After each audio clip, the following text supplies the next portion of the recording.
शक्तीपीठाला अखेर हिरवा कंदील मिळालाय। MSRDCचा पर्यावरण मंजुरीसाठी प्रस्ताव गेलेला आहे। सांगली कोल्हापूर मधील शेतकऱ्यांच्या विरोधानंतर गुंडाळण्यात आलेल्या नागपूर गोवा शक्तीपीठ महामार्गासाठी पुन्हा एकदा हालचाली सुरू झाल्यात। प्रकल्प मार्गी लावण्यासाठी MSRDCने पर्यावरण विभागाच्या परवानगीचा प्रस्ताव केंद्र आणि राज्य सरकारकडे पाठवलेला आहे आणि पुन्हा एकदा शक्तीपीठ महामार्गाला हिरवा कंदील मिळालेला आहे। हा अतिशय महत्त्वाकांक्षी असा प्रकल्प मुख्यमंत्र्यांच्या दृष्टीने त्यावेळी उपमुख्यमंत्री असताना प्रचंड मोठ्या प्रमाणात विरोध झालेला होता आणि आता मात्र याच मार्गाला हिरवा कंदील मिळतोय।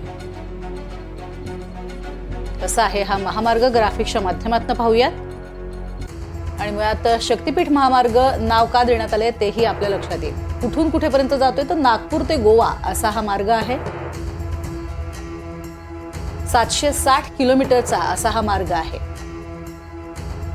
एकूण 6 पदरी असा हा मार्ग तयार होईल। 18 तासांवरून 8 तासांवरती असं हे अंतर वाचणार आहे। तर एकूण 12 जिल्ह्यांमधनं हा मार्ग जातो।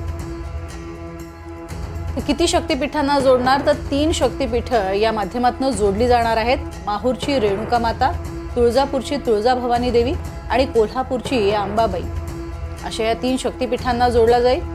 तर अंबेजोगाई, औंढा नागनाथ, परळी वैजनाथ, नांदेड गुरुद्वारा, पंढरपूर विठ्ठल मंदिर, अक्कलकोट, गाणगापूर, नृसिंहवाडी, औदुंबर, कुणकेश्वर, पात्रादेवी अशा या ठिकाणी आणि अशा भक्तिभावाच्या ठिकाणी हा मार्ग जोडला जाईल। दिशा कोणती असेल तर महाराष्ट्राची उत्तर दक्षिण टोकं पूर्व बाजूने जोडणारा असा हा रस्ता असेल।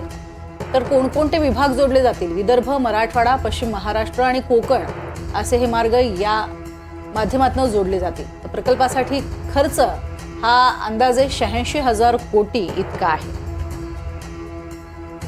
तर एकूण प्रकल्पाची डेडलाईन 5 वर्ष। 5 वर्षात हा मार्ग पूर्ण करायचा आहे। त्यामुळे 2030 पर्यंत हा मार्ग पूर्ण होईल अशी अपेक्षा आहे। तर कोणकोणत्या जिल्ह्यातनं हा शक्तीपीठ महामार्ग जातोय बघूयात। वर्धा, यवतमाळ, हिंगोली, नांदेड, बीड, लातूर, परभणी, उस्मानाबाद, सोलापूर, सांगली, कोल्हापूर, सिंधुदुर्ग आणि त्यानंतर गोव्यामध्ये हा मार्ग जोडला जाईल।